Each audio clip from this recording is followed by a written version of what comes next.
시편 104편 19절부터 마지막 35절까지 말씀 함께 읽겠습니다.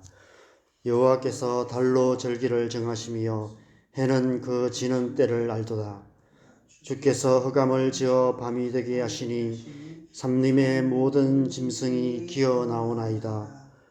젊은 사자들은 그들의 먹이를 쫓아 부르짖으며 그들의 먹이를 하나님께 구하다가 해가 돋으면 물러가서 그들의 굴 속에 눕고 사람은 나와서 일하며 저녁까지 수고하는도다. 여호와여, 주께서 하신 일이 어찌 그리 많은지요. 주께서 지혜로 그들을 다 지으셨으니 주께서 지으신 것들이 땅에 가득하니이다. 거기에는 크고 넓은 바다가 있고 그 속에는 생물 곧 크고 작은 동물들이 무수하니이다. 그곳에는 배들이 다니며 주께서 지으신 리워야단이 그 속에서 노나이다. 이것들은 다 주께서 때를 따라 먹을 것을 주시기를 바라나이다. 주께서 주신적 그들이 받으며 주께서 손을 펴신적 그들이 좋은 것으로 만족하다가 주께서 낯을 숨기신적 그들이 떨고 주께서 그들의 호흡을 거두신적 그들은 죽어 먼지로 돌아가나이다. 주의 영을 보내어 그들을 창조하사 지면을 새롭게 하시나이다. 여호와의 영광이 영원히 계속할지며 여호와는 자신께서 행하시는 일들로 말미암아 즐거워하시리로다. 그가 땅을 보신적 땅이 진동하며 산들을 만지신적 연기가 나는도다. 내가 평생토록 여호와께 노래하며 내가 살아있는 동안 내 하나님을 찬양하리로다. 나의 기도를 기쁘게 여기시기를 바라나니 나는 여호와로 말미암아 즐거워하리로다. 죄인들을 땅에서 소멸하시며 악인들을 다시 잊지 못하게 하시리로다. 내 영혼아 여호와를 송축하라. 할렐루야. 아멘. 하나님은 어떤 분이십니까? 하나님은 위대하신 분이십니다. 이 시편 1절에서는 위대하다는 말로도 표현하기 부족해서 심히 위대하시다라고 고백하고 있습니다. 하나님은 심히 위대하신 분이십니다. 위대하다라는 말을 우리는 사람에게도 많이 씁니다. 역사에서 훌륭한 업적을 남긴 사람을 위대한 인물, 위인이라고 부릅니다. 그런데 저는 사람에게 위대하다는 수식어는 적합하지 않다고 생각합니다. 왜냐하면 사람의 위대함이라는 것은 상대적일 수밖에 없기 때문입니다. 어떤 사람이 위대한 사람일까요? 다른 사람들과 비교해서 조금 더 나은 사람이 위대한 사람일까요? 역사에 기록될 만한 남다른 업적을 이룬 사람에게 훈장처럼 위대한이란 수식어를 붙여주면 될까요? 위대함의 기준이 애매모호합니다. 심지어 상황에 따라 평가가 달라지기도 합니다. 예를 들어서 우리나라에서 안중근 의사는 위대한 일을 한 위인이지만 일본의 입장에서 평가하면 자기 나라의 지도자를 암살한 테러리스트에 불과합니다. 하나님께서 심히 위대하시다는 것은 그런 의미가 아닙니다. 사람들보다 더 뛰어나다는 의미도 아니고 다른 신들보다도 더 훌륭하다는 의미도 아닙니다. 상황에 따라 달라지는 상대적인 의미가 아니라 절대적인 의미의 위대함입니다. 하나님은 천지 만물을 창조하신 창조주이시기 때문에 그렇습니다. 그래서 하나님은 그 무엇과도 그 누구와도 비할 수 없이 절대적으로 심히 위대하신 분이신 것입니다. 위대하다라는 히브리어 가달에 자신의 위대함을 입증하다라는 의미가 있는 것이 바로 그런 뜻이 아닐까 생각됩니다. 하나님께서 천지 만물을 창조하시고 다스리심으로 당신의 위대하심을 스스로 입증하신 것입니다. 그래서 하나님은 심히 위대하신 것입니다. 그런 의미에서 창세기 1장 1절은 하나님의 위대하심을 선포하는 말씀이라 할 수 있습니다. 태초에 하나님이 천지를 창조하시니라. 여러분, 하나님의 위대하심을 이보다 더 잘 표현할 수 있을까요? 성경은 하나님은 천지를 창조하신 심히 위대하신 분이시라는 담대한 선포로 시작되고 있는 것입니다. 이 말씀에서 태초는 시간의 창조를, 천지는 공간의 창조를 의미합니다. 시간과 공간은 하나님께서 창조하신 모든 만물이 존재할 수 있는 존재의 두 축과도 같습니다. 온 우주에 존재하는 모든 존재들, 생명이 없는 물질들과 생명이 있는 물질인 모든 생물들은 다 하나님께서 펼쳐놓으신 시간과 공간 안에서 존재하고 있습니다. 그렇다면 하나님은 어디 계실까요?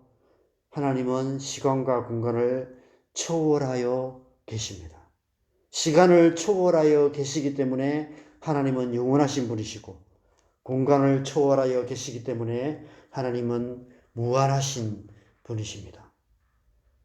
시간과 공간을 초월하여 계시는 영원 무한하신 하나님께서 시간과 공간을 창조하셨고, 그 속에 모든 물질과 생물들을 만드시고 지금도 다스리고 계시는 것입니다.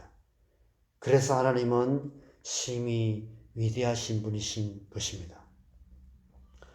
어제 본문은 주로 공간을 중심으로 하나님의 위대하심을 노래했습니다. 하늘의 별과 달과 또 이 땅에 있는 모든 산과 바다와 이 모든 공간 속에서 살아가는 모든 생물들, 모든 존재들의 위대함을, 그것을 통해서 하나님의 위대하심을 노래했습니다. 근데 오늘 본문은 시간을 중심으로 하나님의 위대하심을 노래하고 있습니다. 19절에 여호와께서 달로 절기를 정하시며 해는 그 지는 때를 알도다 라고 말씀하고 있습니다. 여러분, 이 세상의 모든 생명은 하나님께서 각자에게 부여하신 공간 속에서 하나님께서 정하신 절기와 때를 따라 살아가고 있습니다. 하루, 이틀, 사흘, 한 달, 두 달, 세 달, 한 해, 두 해, 세 해. 그렇게 하루하루 순간순간을 살아가고 있습니다. 그런데 27절에 보면 이렇게 말씀합니다. 27절 같이 읽겠습니다. 이것들은 다 주께서 때를 따라 먹을 것을 주시기를 바라나이다. 하나님께서 그 모든 존재를 먹이시고 입히시며 다스리고 계신다는 것입니다. 언제까지 다스리실까요? 곧이어 28절, 29절에서 이렇게 고백하고 있습니다. 주께서 주신 적 그들이 받으며 주께서 손을 펴신 적 그들이 좋은 것으로 만족하다가 주께서 낯을 숨기신 적 그들이 떨고 주께서 그들의 호흡을 거두신 적 그들은 죽어 먼지로 돌아가나이다. 무슨 의미입니까? 영원하지 않다는 것입니다. 심히 위대하신 하나님께서 심히 위대하게 만드신 모든 생명이지만 영원하지는 않다는 것입니다. 모든 생명은 유한한 공간에서 유한한 시간을 살아가는 유한한 존재들에 불과하다는 것입니다. 이것이 이 땅에 있는 모든 생명의 실상이며 사람 역시 다르지 않다는 것입니다. 그래서 다른 시편에서는 이렇게 탄식하고 있습니다.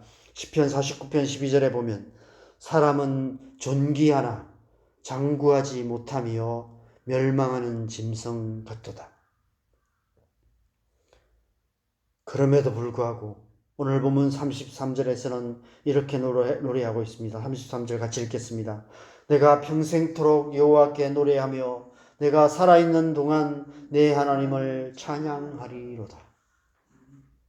여러분, 결국 죽어서 먼지로 돌아갈 유한한 존재인 우리가 이처럼 하나님을 노래하며 찬양하는 것이 무슨 의미가 있겠습니까?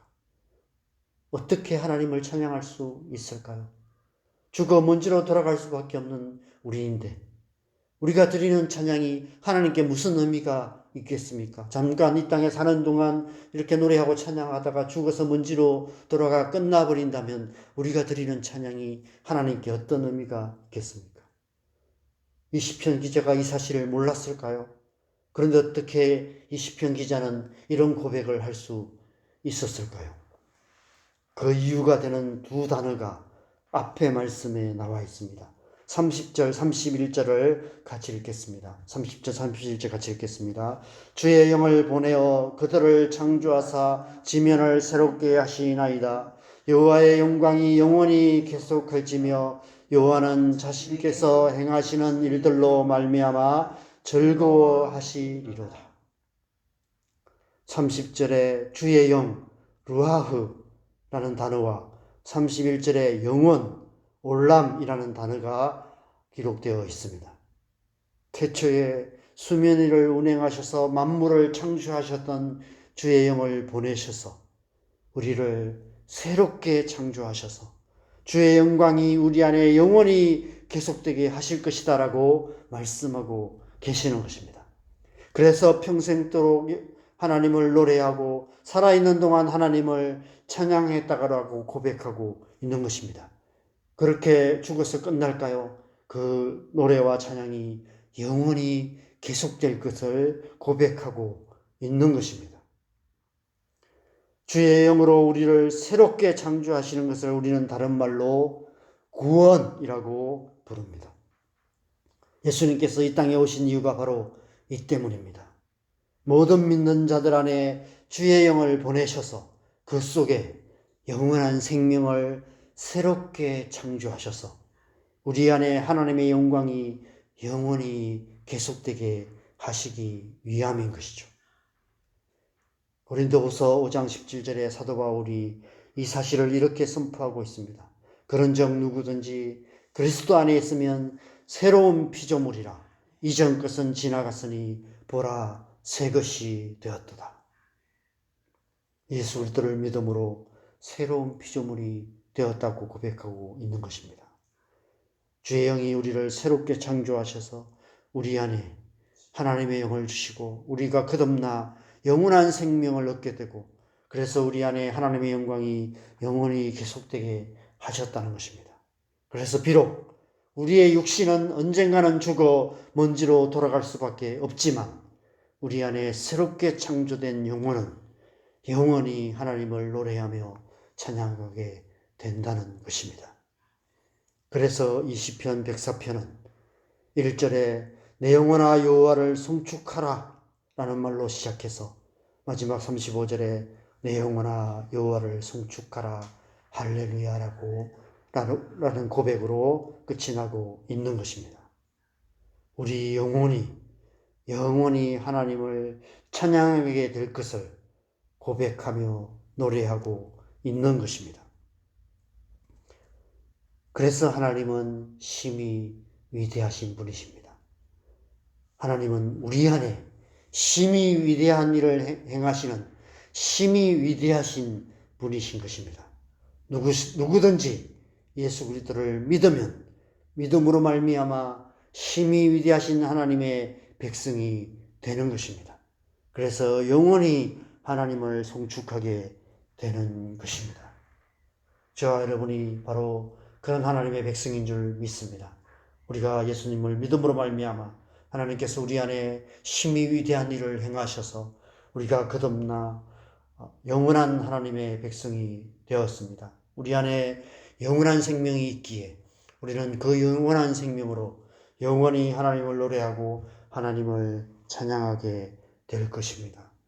우리 모두가 날마다 심히 위대하신 하나님을 송축하는 위대하신 하나님의 백성으로 살아가시기를 축복합니다. 그래서 우리가 이 땅에서 드리는 이 하나님을 향한 찬양이 저 영원한 하나님 나라에서 영원히 계속되기를 주님의 이름으로 간절히 축원합니다. 함께 기도하겠습니다.